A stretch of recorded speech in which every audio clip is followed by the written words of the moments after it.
Hey there, Eli Rose here. This video is my 4-year-old hitting and applying the fundamentals of hitting instructions that I put together in the two previous videos. So the fundamentals of the stance and the fundamentals of the swing.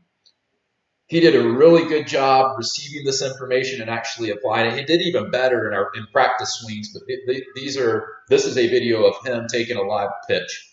But I wanted to put this together because the instructions and the fundamentals of the stance and fundamentals of the swing can seem complex, especially if you've never played baseball before. 4-year-olds can receive this. This is an example of a 4-year-old receiving those instructions and applying the vast majority of them. So I'm going to go slow-mo through this video and point out some key fundamental areas that Mason applied after literally 10 minutes of me just explaining what I put together in the previous videos. So starting off, he's looking at his hands. You can see him looking at his hands, getting his door knockers, his finger joints, and his knuckles lined up. So that's the first thing I have him do when he steps in the box. Next thing, he's going to check how far he is off of the plate. So he's going to drop his bat to the plate, and I've told him if the bat can touch the middle of the plate, he's good. That's where he needs to be. Not a huge deal at this level. It's coach pitch. If they're standing too far off the plate or too far on the plate, the coach will adjust and put the ball in their strike zone. But this is getting him prepped for the next level. So he drops his bat, touches the middle of the plate. He knows he's good. And now he's going to focus on his stance, so his feet, how far his feet are apart and shifting his weight back.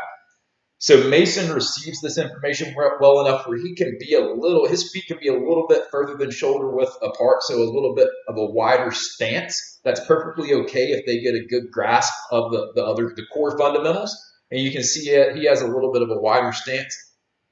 And watch as his weight shifts. So he bends his knees. He's loosening up, getting a little bend in his knees, not standing straight up.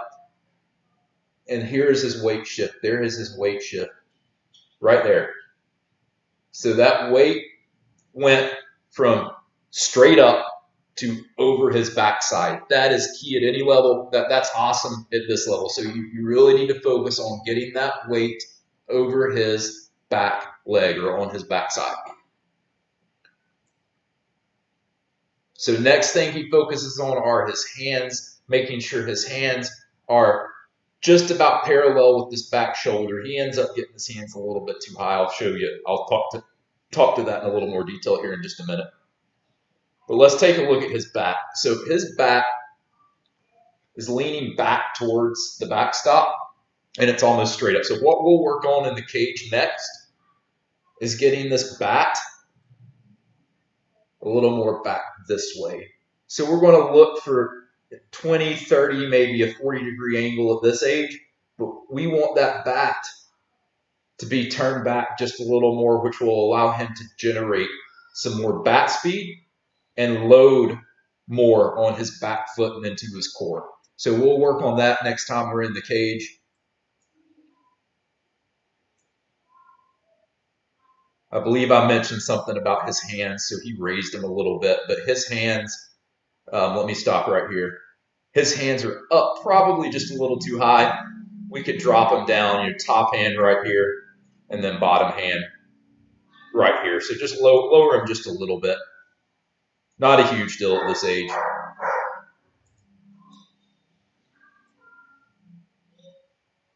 And now let's see. So you see his head tilt up and his eyes got a little big.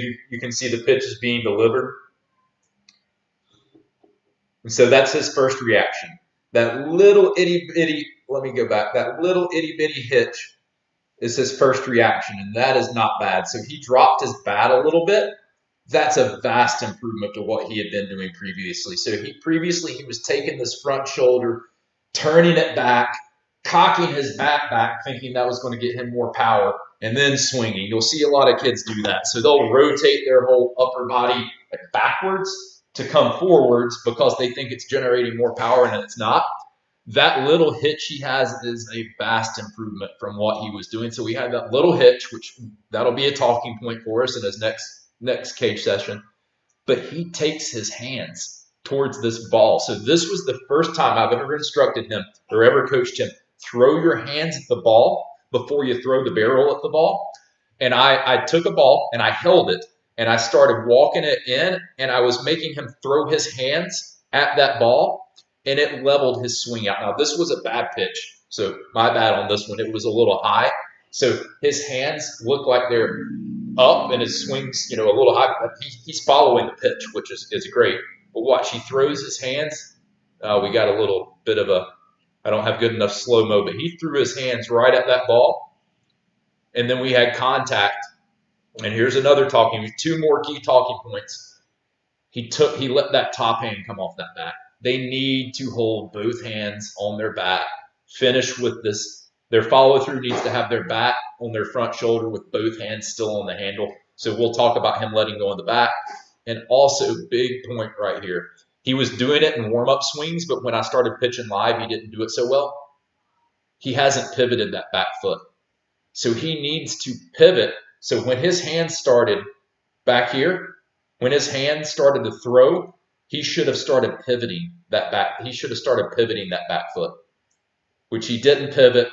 He should have pivoted. He should have crushed the bug. He should have kept his hand on that bat and finished with it up here on his top shoulder with both hands still on the bat. But overall, I was impressed with how well he took the instruction for literally only 10 minutes of receiving it and then going and jumping in the cage. So let's play this full speed. Your knuckles lined up your door knockers. Good distance from the plate. Weight back on your back leg. Hands up on your shoulder. Back elbow up. Eye on the ball. Throw your hands at the ball. That's an awesome hit, dude.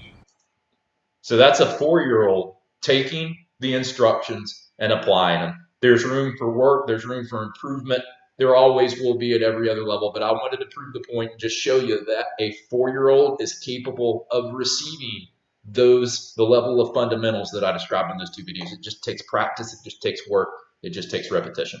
So I thank you for the time, and I will see you soon.